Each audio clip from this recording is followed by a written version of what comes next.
Hello friends, मेरा नाम है शशांक सिंह और आप देख रहे हैं मेरा यूट्यूब चैनल। तो आज का जो टॉपिक है जिसके बारे में हम बात करने जा रहे हैं वो है हमारा जियोमॉर्फिक प्रोसेस। यानी कि लास्ट वीडियो में हम लोगों ने पढ़ा था मिनरल्स के बारे में, हमारी रॉक फॉर्मेशंस के बारे में। तो बेसिकली ये जो पार्ट है हमारा, हम लोग किसके बारे में पढ़ रहे हैं? हम लोग पढ़ रहे हैं लैंडफॉर्म्स के बारे में।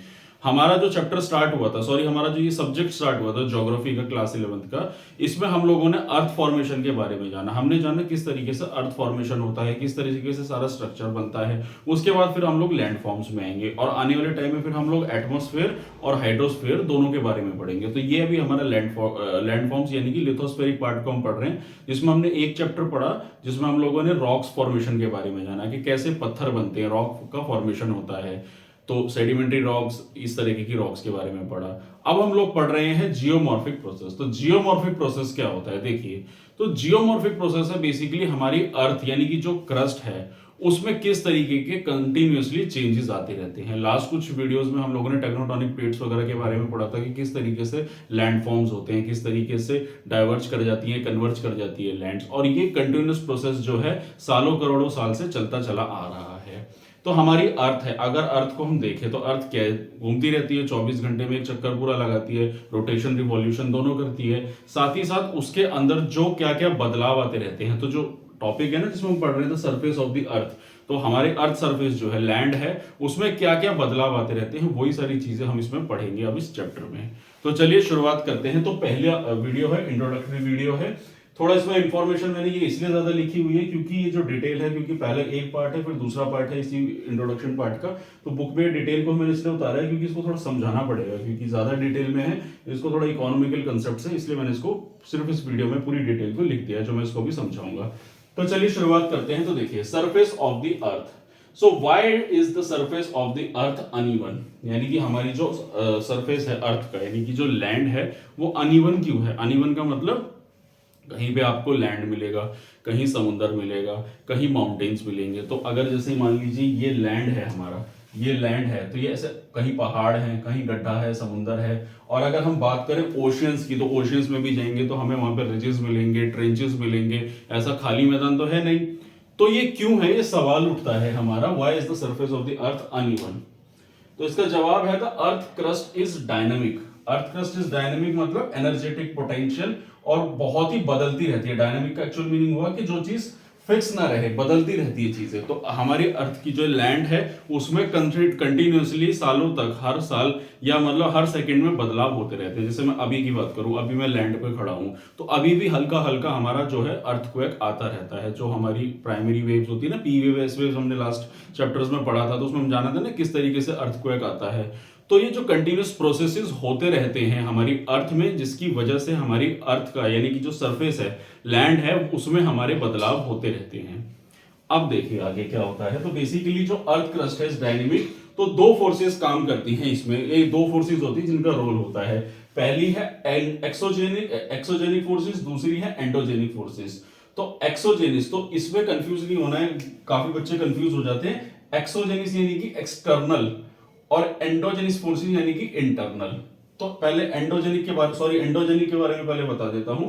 एंडोजेनिक फोर्सेस यानी कि इंटरनल फोर्सेस। इंटरनल फोर्सेस यानी कि जो हमारे अर्थ के अंदर जो इंटरनल फोर्सेस काम कर रही है, जैसे कि मोल्टन मैग्मा जो कंटिन्यूअसली फ्लो कर रहा है, और जिसकी वजह से क्या होता है, लैंड फॉर्म्स वगैरह बनते हैं। लास्ट वीडियोस में हमने पढ़ा था, मोल्टन मैग्मा बाहर आएगा तो क्या होगा, सरफेस बनेगा ना, इस तरीके से बाहर निकलेगा, रॉक्स बनेंगे, लैंड बनेंगे, माउंटेन्स बनेंगे, ट्रेंचेस बनेंगे। ये सारी चीजें पढ़ी थी हम लोगों ने। उसके अलावा फिर दूसरी फोर्सेस होती है हमारी एक्सोजेनिक फोर्सेस, यानी कि हमारी एक्सटर्नल फोर्सेस।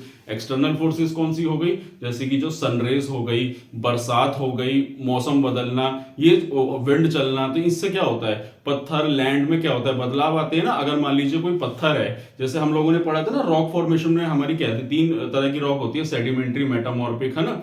तो ये जो रॉक्स होती है, इनका जो चेंजेस होती है, कैसे होते हैं कि हवाएं चल रही हैं, फिर बारिश हो रही है, सनलाइट हो रही है कंटिन्यूअसली किसी चीज पे, तो क्या होगा, कभी ना कभी तो वो पत्थर भी टूटेगा, उसमें चेंजेस आएंगे।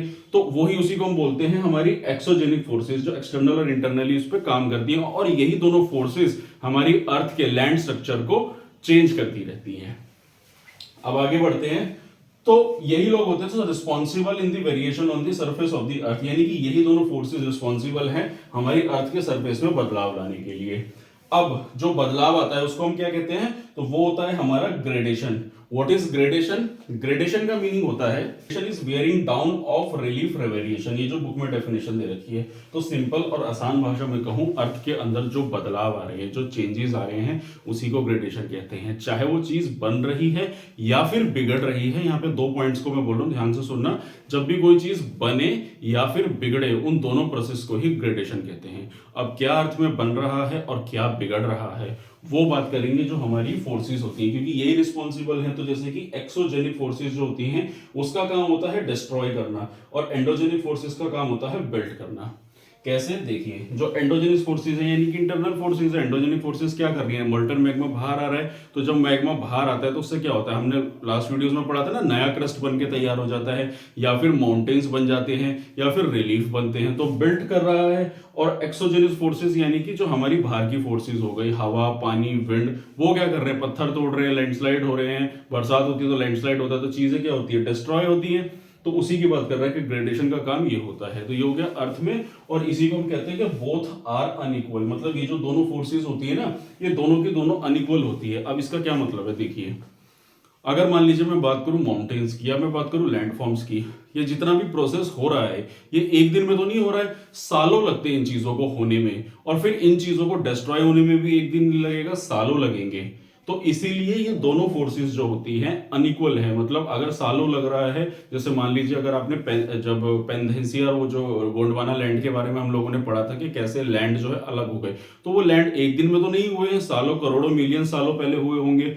अब वो लैंड अलग हो गए फिर, या फिर जैसे मान लीजिए टकरा गए, जैसे हिमालय से हमारी टकराए, डाइवर्सिटी हुए, तो माउंटेन्स बन गए। तो वो माउंटेन्स बन गए, सालों करोड़ों साल लगे उसको माउंटेन बनने में। अगर वो माउंटेन डिस्ट्रॉय होगा तो एक दिन में तो नहीं होगा, पानी, बरसात, हवा से, विंड से, सनलाइट से, तो वो एक दिन में तो नहीं होगा, धीरे धीरे टाइम लगेगा। तो लैंड का जो डिस्ट्रीब्यूशन सिस्टम है ना, कि मतलब चीजों का बनना और बिगड़ना एकदम अनइक्वल है। अगर मान लीजिए कोई चीज बनी और फिर अचानक से बिगड़ गई, तो फिर वो क्या हो गया, फिर तो सारा प्लेन लैंड हो जाएगा हमारा। तो इसलिए इसको हम कहते हैं कि जो बोथ फोर्सेस आर अनइक्वल, मतलब हर एक का फोर्सेस लगने की जो कैपेसिटी है, वो दोनों प्रोडक्टिविटी अलग अलग लेवल पर काम करती है। तो ये तो पार्ट था, जो फर्स्ट पार्ट मैंने इसमें आपको बताया एंडोजेनिक एक्सोजेनिक फोर्सेस के बारे में, कि हमारा लैंडफॉर्म कैसे बन के तैयार होता है, कैसे बनता बिगड़ता रहता है, हमारी धरती जो है वो कैसे बनती बिगड़ती रहती है। अब अगला हम पार्ट जो है इसका, वो हम पढ़ रहे हैं why we are studying all this. तो ये बुक के अंदर ही लिखा हुआ है, तो उसी को मैं थोड़ा एक्सप्लेन कर देता हूं। तो हम लोग बेसिकली इंट्रोडक्शन वीडियो है, हम लोग ये चैप्टर क्यों पढ़ रहे हैं, उसके बारे में मैं बता देता हूं। So human depend on it for their subsistence and have been using it extensively and intensively. मतलब जो इंसान है, ह्यूमन है, हम लोग क्या है, हम लोग रिसोर्सेज का इस्तेमाल कर रहे हैं, मिट्टी, लैंड, पौधे, घर बनाना, सब कुछ नेचर से ही तो मिल रहा है हमें। तो हम लोग उसी को दिन रात जो है हम इकोनॉमिक्स में क्या पढ़ते हैं, देयर इज अ स्कार्सिटी। इंसान की जो इच्छाएं हैं उसका कोई अंत नहीं है। तो इसके लिए क्या है, इंसान बनाता रहता है चीजों को, मार्केट में बेचता रहता है, तो क्या उससे इकोनॉमी चलती रहती है। तो so it is essential to understand. तो मतलब जब इंसान की इतनी रिक्वायरमेंट है, नेचर से इतना कुछ वो ले रहा है, तो सो इट इज एसेंशियल, तो ये हमें समझना जरूरी है कि its nature in order to use it effectively without disturbing its balance and diminishing its potential for the future. मतलब तो ये हमारा फर्ज है, हमें समझना है नेचर को, कि हम नेचर से जो भी चीजें ले रहे हैं, नेचुरल रिसोर्सेज है, जितनी भी चीज है मेरे पास आज या हमारे आपके पास जो भी चीजें, वो सब नेचर से मिली हुई है। अगर हम उस नेचर से वो चीज ले रहे हैं, तो ये हमारा फर्ज बनता है कि विदाउट डिस्टर्बिंग इट्स बैलेंस। तो मतलब ये नहीं है कि उसका एक्सेसिव लेवल पे हम लोग चीजों को नेचर से ले लें, ताकि फ्यूचर जनरेशन के लिए, जो हम कहते हैं ना सस्टेनेबल डेवलपमेंट। सस्टेनेबल डेवलपमेंट मतलब चीजों का डेवलपमेंट होगा सोसाइटी में, लेकिन आराम आराम से, मतलब इस तरीके से, ताकि सारे रिसोर्सेज खत्म ना हो जाए। जैसे कि मान लीजिए किचन का एग्जांपल है, किचन में काफी सारा खाना रखा है और आपको एक घर में बंद कर दिया जाता है। अब किचन में वही खाना, एक ही दिन में उस खाने को सारे खा के अब खत्म कर दोगे, तो क्या होगा, फिर आगे के लिए बचेगा आपके लिए कुछ? तो क्या है, थोड़ा थोड़ा थोड़ा थोड़ा रोज खाना खाओ, ताकि आपके लिए वो सस्टेनेबल रहेगा ना। अगर 5 दिन का खाना है और आप एक ही दिन में खा के खत्म कर रहे हो, भूख ज्यादा लग रही है, तो क्या होगा, एक दिन में खत्म हो जाए, तो 5 दिन बचे हुए, 4 दिन बचे हुए, क्या खाओगे आप? तो इसलिए थोड़ा थोड़ा थोड़ा थोड़ा डेवलपमेंट सोसाइटी में और रिसोर्सेज का इस्तेमाल जो है बैलेंस में, ताकि एनवायरमेंट का बैलेंस बना रहे। तो इसीलिए हम इस नेचर को पढ़ना और समझना जरूरी है हमें, जो हमारे फोर्सेस जो हैं, जो बदलाव है हमारे लैंडफॉर्म्स में होते हैं। उसके बाद All organisms contributed to the sustains the Earth's environment. However, humans have caused extensive damage to the environment through overuse use of resources. Organisms यानी कि जो जितने भी जीव जानवर है, जैसे बैक्टीरियाज होते हैं या जानवर हैं, ये सब लोग क्या कर रहे हैं, इन्वायरमेंट को सस्टेन करने के लिए अपना अपना रोल अदा कर रहे हैं. प्लांट क्या कर रहा है, प्लांट जो है ऑक्सीजन दे रहा है कार्बन डाइऑक्साइड लेकर, ठीक है, तभी तो हम एनवायरनमेंट में जी रहे हैं. बिना प्लांट्स के हम लोग जी सकते हैं. बैक्टीरिया जो है नाइट्रोजन का काम करता है सॉइल के अंदर. तो हर एक ऑर्गेनिज्म जो है अलग अलग लेवल पे अपना काम कर रहा है एनवायरनमेंट को सस्टेन करने के लिए. लेकिन जो ह्यूमन है, इंसान जो है, वो क्या कर रहा है, एनवायरनमेंट का डैमेज कर रहा है. हम लोग ही तो डैमेज कर रहे हैं अपने पर्सनल बेनिफिट के लिए, मेटेरियलिस्टिक चीजों के लिए. अगर इंसान को मान लो आज की डेट में कितनी सारी चीजों की रिक्वायरमेंट है, उसको लकड़ी चाहिए फर्नीचर के लिए, घर बनाने के लिए, तो क्या हो रहा है, हम ही लोग तो एनवायरनमेंट को डिस्ट्रॉय कर रहे हैं ना, पेड़ काट के. जानवर को थोड़ी ना लकड़ी का बेड चाहिए या उसको दरवाजे चाहिए किसको, इंसान को. तो जानवर तो फिर ऑर्गेनिजम्स जो है वो फिर भी इस नेचर को सस्टेन कर रहे हैं, लेकिन इंसान जो है वो इसको सबसे ज्यादा डिस्ट्रॉय कर रहा है सारे रिसोर्सेज को एक्सटेंसिवली यूज करके.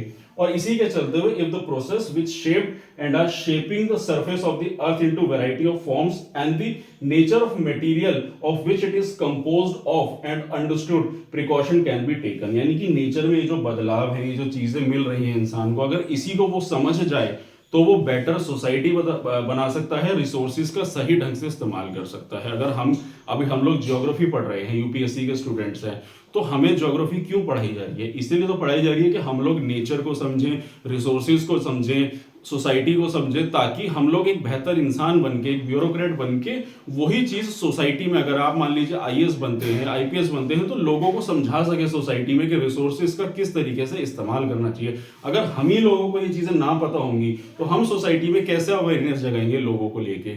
तो यही था इस टॉपिक में जो मैंने आप लोगों को बताया कि किस तरीके से नेचर में जो बदलाव आ रहे हैं, बदलते हैं, बिगड़ती हैं, उन चीजों को समझना और रिसोर्सेज का सही ढंग से अपने लिए इस्तेमाल करना.